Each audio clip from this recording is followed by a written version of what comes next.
الحمد للہ رب العالمین، الصلاة والسلام علی سید الانبیاء والمرسلین وعلی آلہ واصحابہ اجمعین، اما بعد۔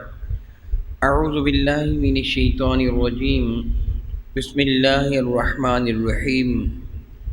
یدرککم الموت ولو کنتم فی بروج مشیدہ۔ اللہ رب العزت جل وعلا ارشاد فرماتا ہے کہ یدرککم الموت، موت نے تمہیں آن پکڑنا ہے، پا ہی لینا ہے۔ ولو کنتم فی بروج مشیدہ، اگرچہ تم مضبوط ترین قلعوں میں کیوں نہ بند ہو جاؤ۔ موت کا آنا ایک ایسی اٹل حقیقت ہے کہ جس کا انکار غیر ممکن ہے۔ اگر دنیا میں کسی کو ہمیشہ باقی رہنا ہوتا اللہ تعالیٰ کے سوا، تو لائق ترین ذات میرے اور آپ کے کریم آقا حضور نبی مرشد رحمت کون و مکان علیہ الصلاۃ کی ذات تھی۔ جب رسول مرشد رحمت عالم اس جہانی رنگ و سے عالم بالا کی جانب تشریف لیے گئے، تو پھر میں اور آپ کس باغ کی مولی ہیں؟ سب نے دنیا سے چلے جانا ہے۔ افسوس، صد افسوس کہ اس حقیقت کو ہم نے نظر انداز کر رکھا ہے، ہم اس کو بھلا بیٹھے ہیں۔ ایک ایسی حقیقت کہ جس کا انکار نہیں کیا جا سکتا، اس کے باوجود ہم نے اس کو نظر انداز کر رکھا ہے، اس کی فکر نہیں ہے۔ اگر اس کی فکر ہوتی تو ہم دنیا میں گناہ نہ کرتے، بددیانتیاں نہ کرتے، کسی کے ساتھ ظلم نہ کرتے، چوری عیاری نہ کرتے۔ اگر ہمیں یہ یاد ہوتا کہ ہم نے مر کر بارگاہ رب العزت میں حاضر ہونا ہے اور ہم نے قبر کے اندر جانا ہے، ہم اپنے ہاتھوں سے اپنے مردوں کو دفن کرتے ہیں، خود اپنے عز و کربا کو اپنے ہاتھوں سے مٹی میں دفن کر کے آتے ہیں، لیکن پھر بھی ہمیں احساس یہ ہوتا کہ ہم نے مر جانا ہے اور بارگاہ رب العزت میں ہماری حاضری ہونی ہے۔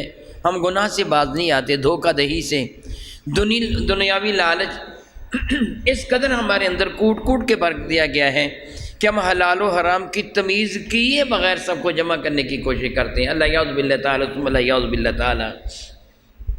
مرنا ایک اٹل حقیقت ہے، یاد رکھنا چاہیے۔ میرے اور آپ کے کریم آقا تاجدار بجم شفیع معظم رحمۃ عالم کا ایک ارشاد گرامی قدر ہے کہ جس کی آخری گفتگو من آخر کلامہ لا الہ الا اللہ، کہ جس کی آخری گفتگو اللہ تعالیٰ جل وعلا کی توحید پر مشتمل ہو، یعنی وہ کلمہ طیبہ پڑھ لے، وہ جنت میں داخل ہو جائے گا۔ آخر کا اعتبار زیادہ ہے۔ پوری زندگی کوئی آدمی نیکی کا کام کیوں نہ کرتا رہے، اگر اس کی آخرت معاذ اللہ تعالیٰ آخر وقت آ کے اس کا خراب ہو گیا، سمجھ لو کہ زندگی بھر کی ساری نیکیاں برباد ہو گئیں۔ بڑا ہی معاذ اللہ تعالیٰ سبحان اللہ تعالیٰ بد نصیب وہ شخص جو پہلے تو بڑی نیکیاں کیا کرتا تھا، نماز روزے کی بڑی پابندی کیا کرتا تھا، لیکن مرنے سے پہلے اس کی نماز چھوٹ گئی، روزہ چھوٹ گیا، نیکیاں چھوٹ گئیں۔ یہ اس بیچارے کی بدقسمتی اور بد نصیبی ہے۔ عام طور پر ایسے ہوتا ہے کہ آدمی پہلے زندگی کے پہلے حصے میں بڑی نمازیں پڑھتا ہے، بہت نمازیں پڑھتا ہے، بہت نمازیں پڑھتا ہے، لیکن پھر وہ ایسی صورتحال ہوتی ہے کہ نمازیں چھوڑ دیتا ہے، نہیں پڑھی جاتی، یہاں تک کہ اس کی موت آ جاتی ہے۔ اللہ یعوذ باللہ تعالیٰ، یہ اس کی بدقسمتی کی دلیل ہے۔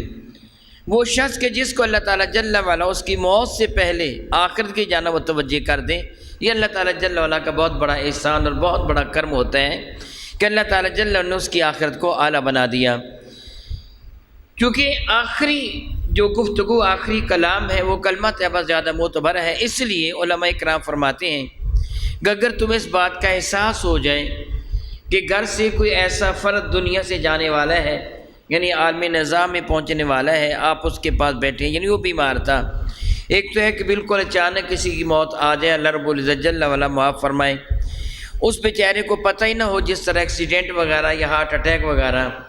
میں قبل ازیں ایک بات آپ کے سامنے ذکر کر چکا ہوں، آپ کو یاد ہوگا کہ میری اور آپ کے کریم آقا رسول عربی شفیع معظم رحمۃ اللہ کے ارشاد ہے کہ بہترین موت وہ موت ہے کہ اس حال میں تو مرے کہ تیری زبان اللہ کے ذکر سے تر ہو، یعنی تیری زبان پر اللہ تعالیٰ جل وعلا کا ذکر ہو۔ یہ میں پہلے بیان کر چکا ہوں اور یہ ترغیب دے چکا ہوں کہ اگر آپ سفر پر روانہ ہوں، موٹر سائیکل پہ ہیں، آپ گاڑی پر ہیں یا کار وغیرہ کسی بھی شے پہ سفر کر رہے ہیں، حتیٰ کہ پیدل سفر کر رہے ہیں، تو کوشش کیجئے اللہ تعالیٰ کا ذکر آپ کی زبان پر جاری و ساری ہو۔ کوئی گانا گنگنانے کی بجائے یا درود پاک پڑھیں یا اللہ تعالیٰ جل وعلا کا ذکر کریں۔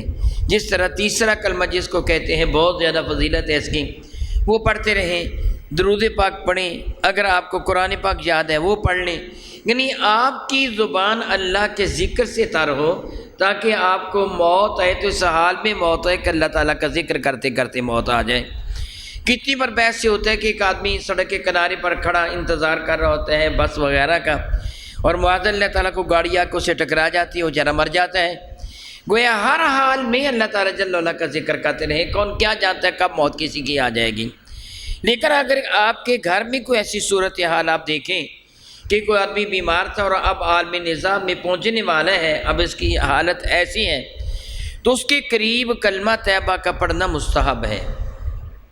پہلا کلمہ پڑھ لیں لا الہ الا اللہ محمد رسول اللہ، یا دوسرا کلمہ شہادۃ اللہ الہ الا اللہ واشہد ان محمدًا عبدہ ورسولہ، کسی بھی انداز سے اس کے قریب وہ لوگ بیٹھیں جو اس کے بہت زیادہ محبوب ہیں، اس کے پیارے ہیں، وہ بیٹھیں، اسے کلمہ طیبہ پڑھنے کا نہ کہیں بلکہ خود اس کے قریب پڑھیں، کیونکہ وہ اگر وہ حالت بیماری میں ہے اور آپ نے اسے کہا کہ پڑھ کلمہ طیبہ، خدا نخواستہ وہ انکار نہ کر دے، بیماری کی وجہ سے، تکلیف کی وجہ سے خدا نخواستہ اس کی زبان سے انکار کا جملہ نہ نکل جائے، اس لیے اس کو کہیے نہیں، اس کے قریب بہت بلند آواز سے بھی نہ پڑھیں تاکہ وہ تنگ نہ ہو جائے، اتنی پست آواز سے پڑھیں کہ اس کو سنائی دے۔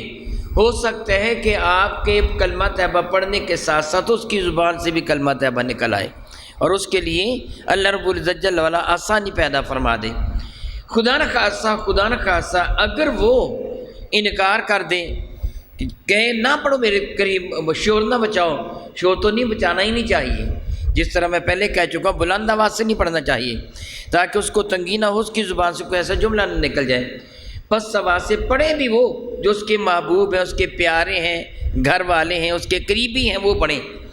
خدا نخواستہ اس کے باوجود وہ یہ کہہ دے کہ نہ پڑھو یا خاموش ہو جاؤ، تو معاذ اللہ تعالیٰ اس پر کوئی الزام نہ لگائیں، لوگوں کو یہ نہ کہیں اس نے کلمہ نہ پڑھنے دیا، عین ممکن اس بیچارے کو تکلیف ہو، دل میں وہ کلمہ طیبہ پڑھ رہا ہو، کسی کو کیا علم ہے، اس لیے بہت جلد اس کے خلاف کوئی ایسی بات نہ کریں۔ اگر وہ دنیا سے چلا جائے تو اس کی آنکھوں کو بند کر دینا، اس کے ہاتھوں کو سیدھا کر دینا، اس کے پاؤں کو قریب کر دینا، یہ مستحب عمل ہے۔ بعض اوقات انگوٹھوں کو باندھ دیا جاتا ہے، وہ اس لیے باندھا جاتا ہے تاکہ پاؤں دور دور نہ ہو جائیں اور بوقت غسل یا بوقت دفن کوئی دقت نہ بنے۔ معاذ اللہ تعالیٰ سبحان اللہ تعالیٰ۔ بعض حضرات ایسے ہوتے ہیں، یہ ایک طبی مسئلہ ہے، یہ معاذ اللہ تعالیٰ اس کے اچھے یا برے ہونے کی دلیل نہیں ہے۔ انسان کی جو تخلیق ہے اس میں 4 خلطیں ہیں، گرمی ہے یعنی سردی ہے، بادی ہے، ہوا ہے۔ جس طرح وہ کہتے ہیں کہ سوداوی، بلغمی، دموی اور حار، یہ 4 طرح کی خلطیں انسان کے اندر ہوتی ہیں، اور بعض وہ بدن ہوتے ہیں کہ انسان کے فوت ہو جانے کے بعد اس کے اعصاب میں تناؤ آ جاتا ہے، جسم اکڑ جاتا ہے، اور بعض کی دوسری خلط غالب ہوتی ہے، جسم نہیں اکڑتا۔ اس لیے اگر کسی کے جسم اکڑ جائے یا کسی کا جسم نہ اکڑے، یہ اس کے اچھے یا برے ہونے کی دلیل نہیں ہوتی، یہ اس کی طبیعت پہ ہے کہ کسی کی طبیعت گرمی پر ہے، کسی کی سردی پر ہے۔ اس لیے خدا نخواستہ اگر کسی کا جسم اکڑ جائے تو فوراً کوئی اس کے لیے برا خیال نہ کرنے کہ اس کا جسم ہی اکڑ گیا، اس کے اعصاب کا تناؤ ہو جانا اس کی طبعی حالت کے اعتبار سے ہوتا ہے، اس لیے وہ باندھ دیے جاتے ہیں تاکہ اس کے جسم اگر اکڑاؤ پیدا ہو جائے تو ایسی صورت میں اس کے اعضاء کو دائیں بائیں کرنا مشکل نہ ہو، اس لیے باندھ دیے جاتے ہیں۔ اسی طرح وہ سیدھا لیٹا ہوا تو اس کا چہرہ مستحب ہے کہ حرم کعبہ کی جانب کر دیں، یعنی اس کے چہرے کو حرم کعبہ کی جانب گھما دیں کہ خدا نخواستہ اگر اس کے جسم میں تناؤ پیدا ہو گیا پھر اس کی گردن کو گھمانا مشکل ہو جائے گا۔ سرانے کے نیچے سے اگر سر کے نیچے سے سرانہ وغیرہ ہو تو اس کو نکال دیا جائے گا اور اس کے اوپر کوئی چادر وغیرہ ڈال دی جائے، منہ بند کر دیا جائے، بعض اوقات منہ کھلا رہ جاتا ہے، اگر جسم میں اکڑاؤ پیدا ہو جائے تو پھر کھلے کا کھلا ہی رہتا ہے، آنکھیں بند کر دی جائیں اور منہ کو بھی باندھ دیا جائے تاکہ منہ بند ہو جائے۔ جتنی جلدی ممکن ہو میت کو دفن کر دینا چاہیے۔ میرے اور آپ کے کریم آقا رسول عربی شفیع معظم رحمت عالم صلی اللہ علیہ وسلم کے ارشادات عالیہ میں سے یہ بھی ہے کہ بعض چیزیں ایسی ہیں کہ جن کو بہت جلد ادا کر لینا چاہیے۔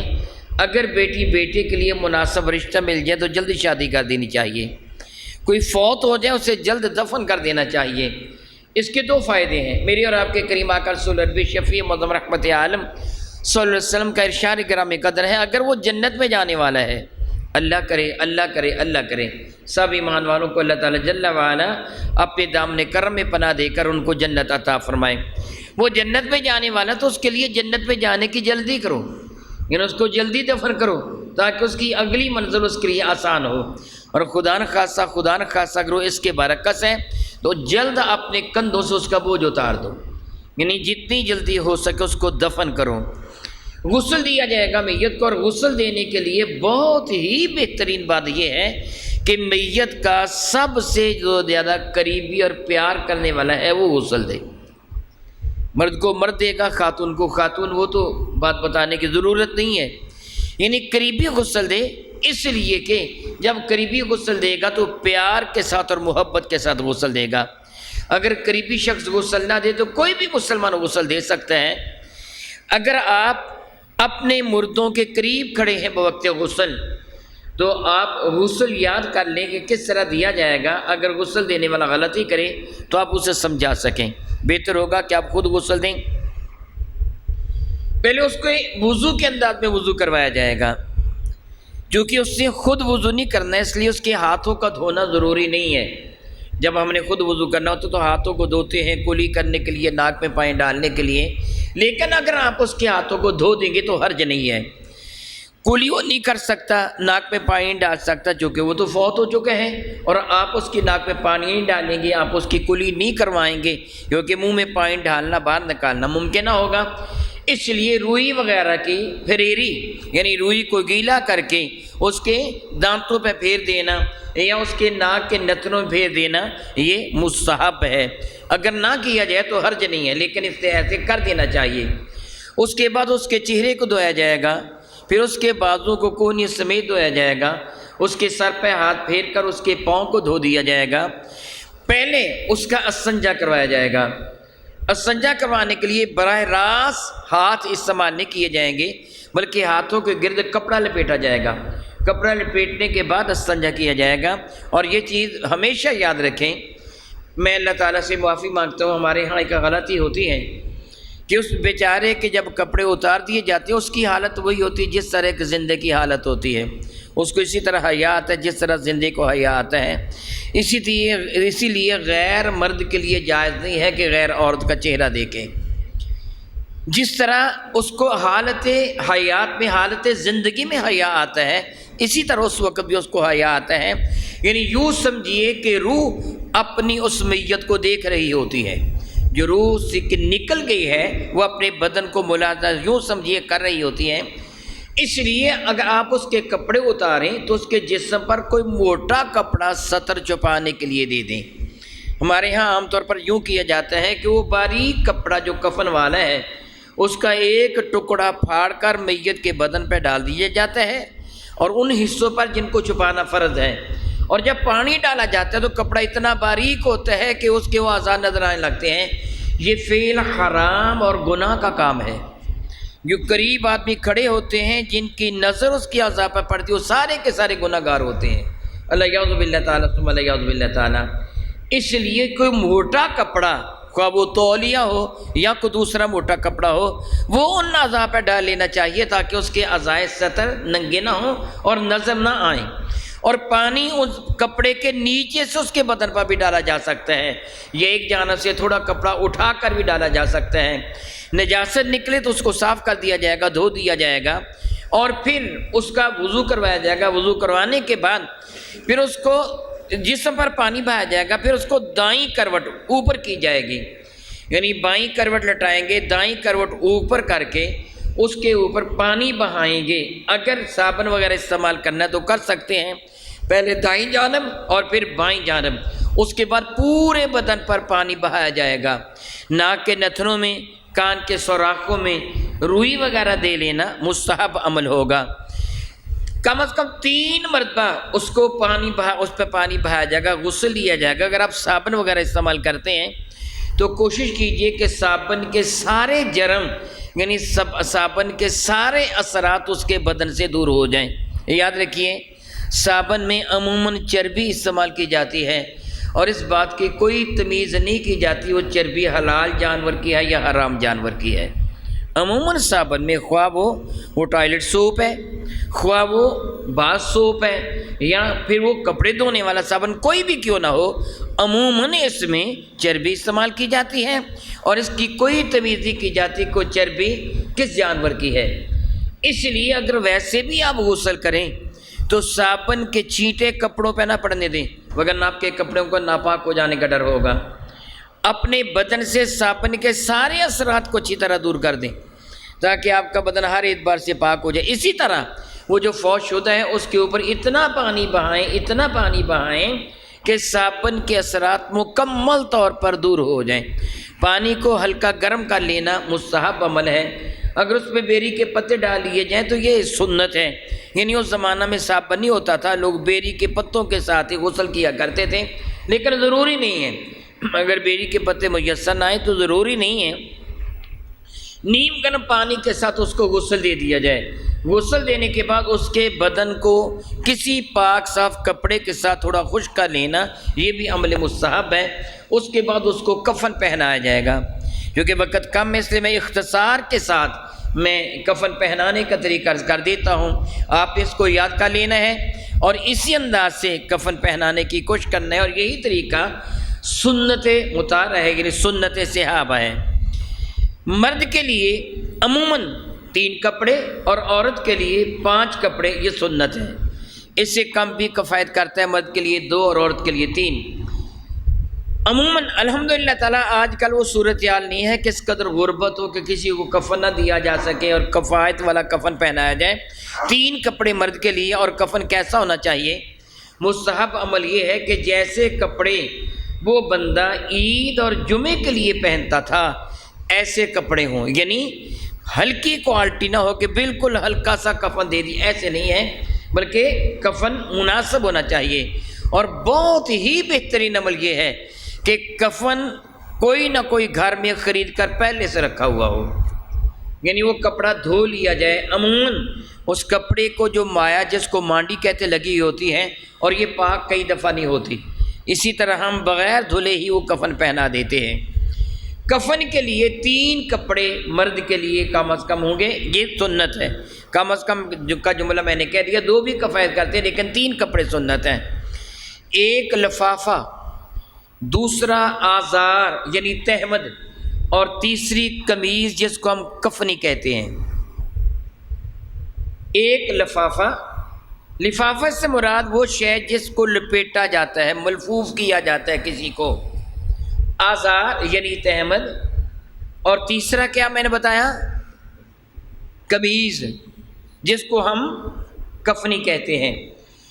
بعض علاقوں میں یہ رواج ہے کہ کفنی پیچھے سے چھوٹی رکھی جاتی ہے اور آگے سے پوری رکھی جاتی ہے، یہ غلط طریقہ ہے، دونوں جانب سے پوری ہی ہوگی، اور اس کی لمبائی گھٹنوں کے برابر کم از کم ہوگی، گوڈے نیچے سے بھی اور اوپر دونوں طرف سے برابر ہوگی کفنی، اور وہ کفنی چوڑائی کے اعتبار سے اتنی ہوگی کہ دونوں جانب کے کندھے چھپ جائیں، دائیں اور بائیں جانب کا کندھا چھپ جائے، کم از کم اتنی چوڑی ہو۔ کفن پہنانے کا طریقہ یہ ہوگا کہ پہلے چارپائی پر لفافہ، لفافے سے مراد وہ چادر جو اتنی بڑی ہو کہ کفن پہنانے کے بعد اس کو پاؤں اور سر کی جانب سے باندھا جا سکے، یعنی دونوں جانب کچھ نہ کچھ ہوئے۔ اس پہ یہ نہیں ہے جی اتنے گز ہو یا اتنے گز ہو، نہیں، اس آدمی کے اپنے قد کے اعتبار سے ہے، وہ لمبا ہے یا چھوٹا ہے اس اعتبار سے ہوگا۔ دونوں جانب اتنی ہونی چاہیے کہ دونوں جانب آسانی کے ساتھ باندھا جائے۔ یہ لفافہ، پہلے لفافہ بچھایا جائے گا، اس کے اوپر آزار یعنی تہمد، تہمد ناف سے لے کر ٹخنوں تک کم از کم اتنا ہونا چاہیے، اگر ناف سے اوپر ہو جائے سینے کے برابر تو کوئی حرج نہیں ہے۔ یہ آزار یعنی تہمد ہوگا۔ اور تیسری کفنی، پہلے لفافہ بچھائیں گے، لفافے کے اوپر آزار یعنی تہمد بچھائیں گے، اور بچھانے کا انداز یہی ہوگا کہ تہمد اس انداز سے بچھائیں گے کہ کمر کے نیچے سے پاؤں تک آ جائے، اس کے اوپر پھر وہ کفنی بچھائیں گے، جو میں نے قمیض کہا یا کفنی کہا ہے۔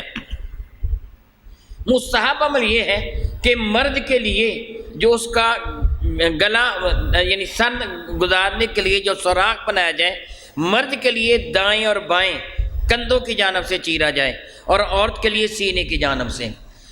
وہ سر میں ڈال کر یعنی پہلے کفنی ڈال دیں گے، اس کے اوپر آپ میت کو لٹائیں گے، اور کفنی اس انداز سے رکھی جائے گی کہ اس کا نیچے والا حصہ کمر کے نیچے آ جائے گا۔ ہم اس کو لٹا کر اور مردے کے اوپر سے وہ کفنی لے آئیں گے، یہ اس کے سر باہر نکال لیں گے، چہرہ باہر نکال لیں گے، اگلے حصے پر کفنی آ جائے گی۔ یہ پہلی چیز ہوگی۔ اس کے بعد اس کے اوپر وہ چادر لپیٹی جائے گی۔ ہمارے یہاں لپیٹنے کا طریقہ بعض اوقات غلط ہے۔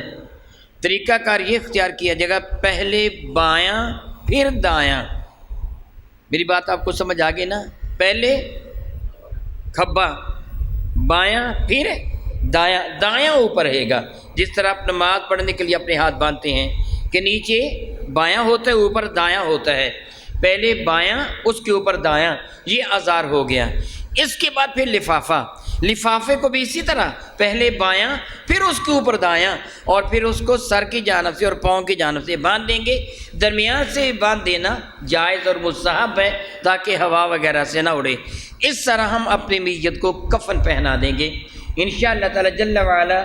نماز جنازہ کے اور میت کو لے کر جانے کے اور قبر میں دفن کرنے کے اور بعد میں جو اعمال ہیں ان کے بارے میں انشاءاللہ تعالی جل وعلا میں آئندہ عرض کروں گا، اور دعا کرتا ہوں رب کائنات جل وعلا ہمیں وہ موت عطا فرمائے جس سے اللہ بھی راضی اور اللہ کا نبی بھی، اور ہمیں مرنے سے پہلے سچے دل سے توبہ کرنے اور کلمہ طیبہ کی تلاوت کی توفیق و ہمت عطا فرمائے۔ آمین ثم آمین، وآخر دعوانا ان الحمد للہ رب العالمین۔